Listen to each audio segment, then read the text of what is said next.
Okay, now and today's video, we're going to take magnets from a hard drive that we disassembled earlier in an earlier video.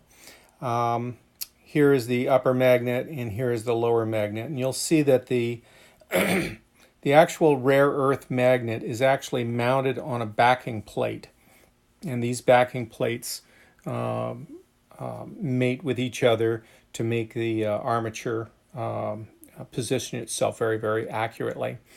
Anyway, they're extremely powerful, and what I'd like to do here is take the magnets themselves off of the backing plate.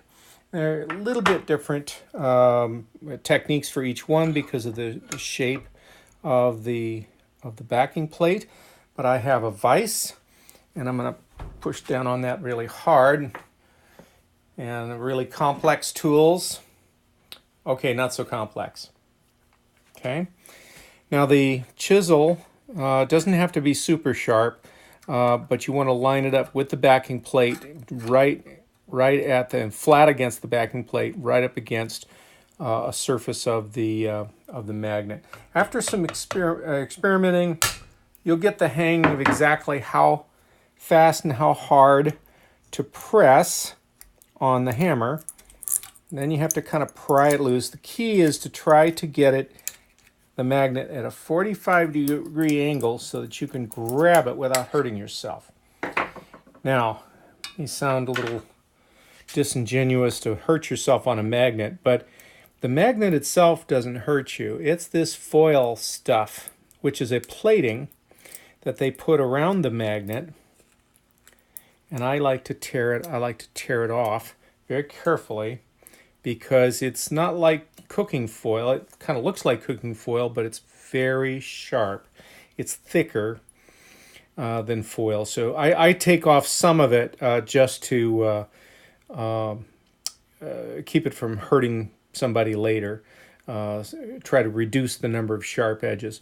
The actual magnet itself is dull and extremely brittle. And there's two reasons to have this really pretty coating on it. It's a plating technique, I believe. The one is to protect the magnet itself from shattering. It gives it some more strength. And the other is, well, to make it a little more attractive. If you're going to have a high-tech piece of machine, and the backing, of course, then can be recycled. If you're going to have a high-quality hard drive, oh, there it goes. If you're going to have a high-quality hard drive, you don't want ugly magnets. So part of it, I think, is a little bit of PR. Okay, now this is just my opinion, of course. Now this is the lower magnet. Approach is basically the same, and you don't want to go from the opposite side. You want to go on the convex side. Trust me, I've tried it. Go ahead and try it if you feel like it. But what that ends up doing is it ends up breaking more magnets than you really would like to break apart. And this one came off pretty easily. There, oh, caught me. There we go. And here's the foil again. Peel off the foil to try to protect either myself later.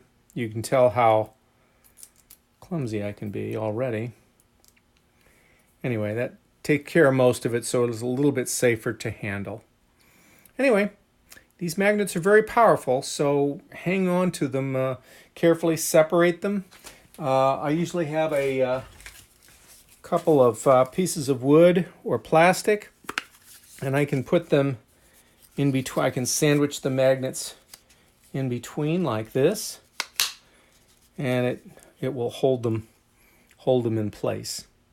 See, and they're a little farther apart so that it's easier to take them off. But this is not a bad way to store a great number of them. Anyway, thanks for watching.